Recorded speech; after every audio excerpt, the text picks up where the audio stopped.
Over the last few weeks, I've been making the case that we need to act now on the American Jobs Act so we can put folks back to work and start building an economy that lasts into the future.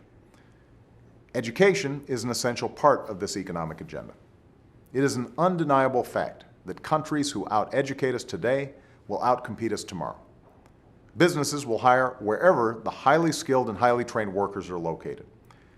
But today, our students are sliding against their peers around the globe.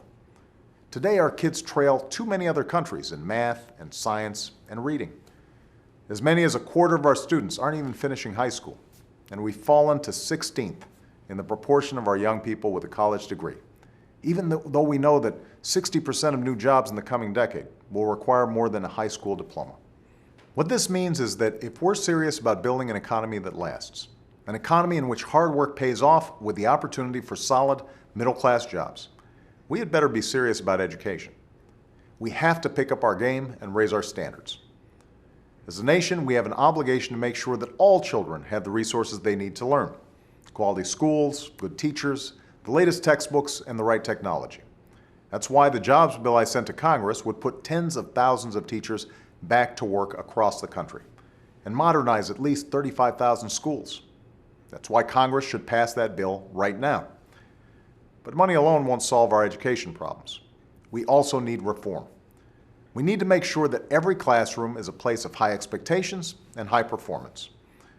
That's been our vision since taking office. And that's why, instead of just pouring money into the system that wasn't working, we launched a competition called Race to the Top. To all 50 states, we said, if you show us the most innovative plans to improve teacher quality and student achievement, we'll show you the money. For less than 1% of what we spend on education each year, Race to the Top has led states across the country to raise their standards for teaching and learning. These standards were developed not by Washington, but by Republican and Democratic governors throughout the country. And since then, we have seen what's possible when reform isn't just a top-down mandate, but the work of local teachers and principals, school boards, and communities.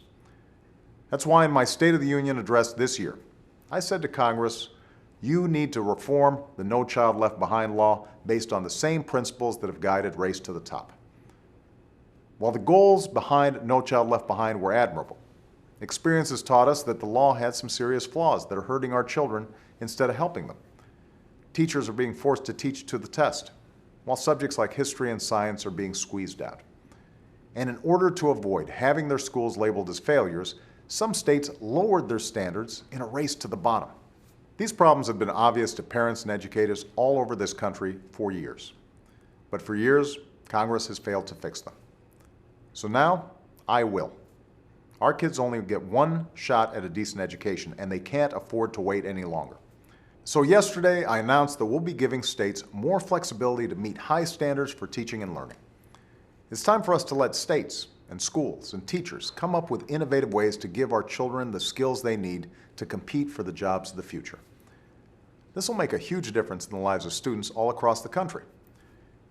For example, yesterday I was with Ricky Hall, the principal of a school in Worcester, Massachusetts. Every single student who graduated from Ricky's school in the last 3 years went on to college. But because they didn't meet the standards of No Child Left Behind, Ricky's school was labeled as failing last year. That will change because of what we did yesterday. From now on, we'll be able to encourage the progress at schools like Ricky's.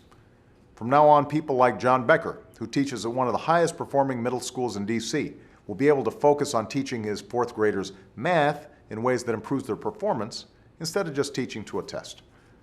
Superintendents like Dave Estrup from Ohio will be able to focus on improving teaching and learning in his district instead of spending all his time on bureaucratic mandates from Washington that don't get results.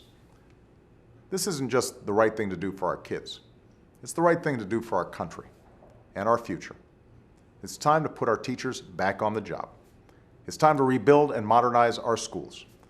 And it's time to raise our standards, up our game, and do everything it takes to prepare our children to succeed in the global economy. Now is the time to once again make our education system the envy of the world. Thanks for listening.